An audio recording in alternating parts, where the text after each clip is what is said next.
네, 안녕하십니까. 아르캐스트 윤성민입니다. 최근 들어서 정말 개원을 의뢰하시는 원장님이 많습니다. 이제 개원에 완전히 한금기인 것 같아요, 5월달이요. 각종 이제 개원하시는 원장님들이 이 시점에 상당히 많이 이제 개원 준비하시고 개원을 하시는데요. 저희도 거의 계속 원장님들이 문의 주시고 찾아주시는데 가장 많이 또 이제 찾아오셔서 물어보는 게요. 하반기에 경기가 너무 안 좋을 것 같은데 개원해도 됩니까?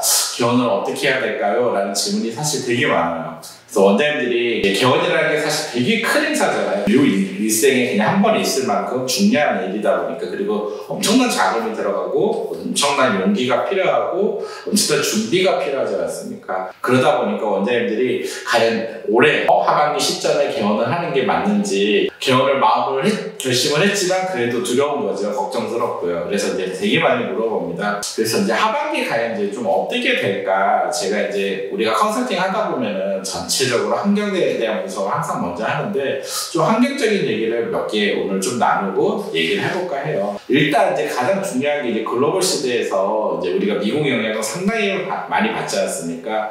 그래서 제가 미국의 지금 현재 부채들이 어떻게 변화되는지 이제 제가 한번 데이터를 봤더니, 지금 뭐 자동차 론이나 신용카드 부채나 그리고 모기지 부채, 모기지 모든 부채가 지금 다 이제 올라가고 있어요. 미국도요. 그 얘기는 이제 코로나 때 사실 상당히 많이 돈을 다들 대출을 받았잖아요. 돈이 넘쳤지 않습니까? 저금리에서 돈을 끌어서 쓰고 나서 지금 사실 이제 물가가 오르고요. 금리가 오르니까 이제 부채가 늘어나는 그 단계에 이제 일어난 거죠. 그래서 실제 이제 소비력이 많이 떨어졌다고 얘기를 하는데, 그런 상태에서 이제 우리가 이제 스태그플레이션이 온다라고 얘기를 하는데, 어쨌든 미국에서는 금리를 올리면서 또 금리를 지금 내리지 못하고 있죠. 금리를 고금리에서, 지금 금리에서 유지하면서 또 미국 국채를 많이 지금 발행하고 있어서 사실 돈은 또 풀고 있어요. 그래서 아주 애매한 상황에서 지금 경제를 이렇게 유지하고 있는데, 어쨌든 이런 상황에서 론의 부채가 계속 늘어나고 있다. 부채율이 늘어나고 있다. 그 얘기는 사실 하반기에 어떤 소비를 하는 능력이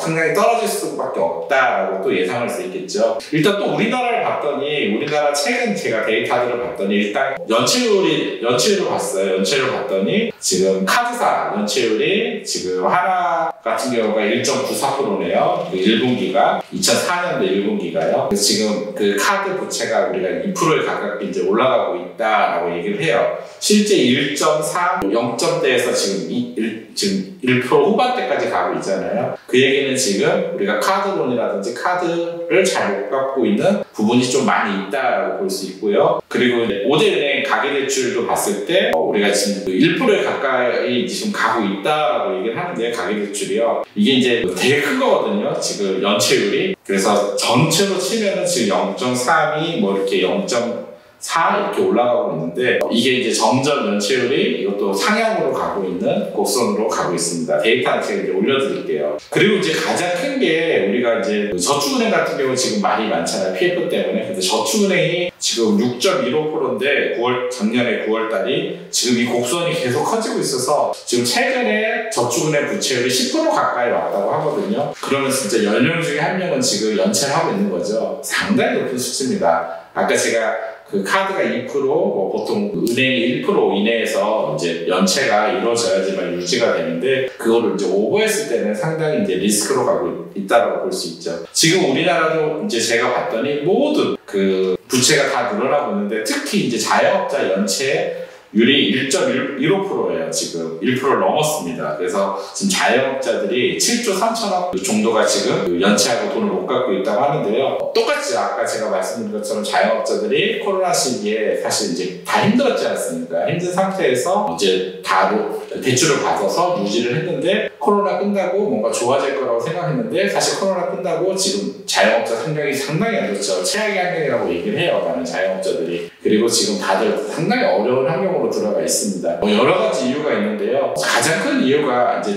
금리가 오른 것도 있고요. 그래서 그때 저금리 때 빌렸던 게 지금 갚아줄 돈이 늘어나서 쓰지 못하는 것도 있고요. 그리고 이보다 더 큰 문제는 제가 볼 때 소비자 패턴이 변화된 것 같아요. 그러니까 저희가 코로나를 겪으면서 지금 우리가 뭐 늦게까지 술 마시거나 직장인 문화, 회식 문화 뭐 이런 부분 다 없어졌거든요. 그러니까 코로나 때 어떤 이러한 그 생활 패턴이 한번 확 바뀐 것 같아요. 그래서 오히려 이제 그 식당들이라든지 자영업자들이 힘들 수밖에 없는 게, 예전에는 뭐 코로나 전에 뭐 늦게까지 1차 술도 먹고 밥도 먹고 막 활성화가 돼 있으니까 당연히 자영업자들이 붐이 일어날 수 있었는데, 코로나를 겪으면서 이런 생활 패턴이 완전히 한 번 더 전환이 이루어지면서 과연 이게 좋아질 수 있을까라는 생각을 해요. 왜냐면 이 패턴이 바뀐 거잖아요. 소비 패턴이 바뀌었잖아요. 그러다 보니까 자영업자들이 지금 전반적으로 힘들어지고 있고, 자영업자들이 우리나라의 그 노동자의 거의 25%를 차지하고 있지 않습니까? 그러다 보니까 당연히 소비, 이제 벌어두는 돈이 적어지고 또 어려움을 겪다 보니까 당연히 자영업자들이 소비를 못하고 있죠.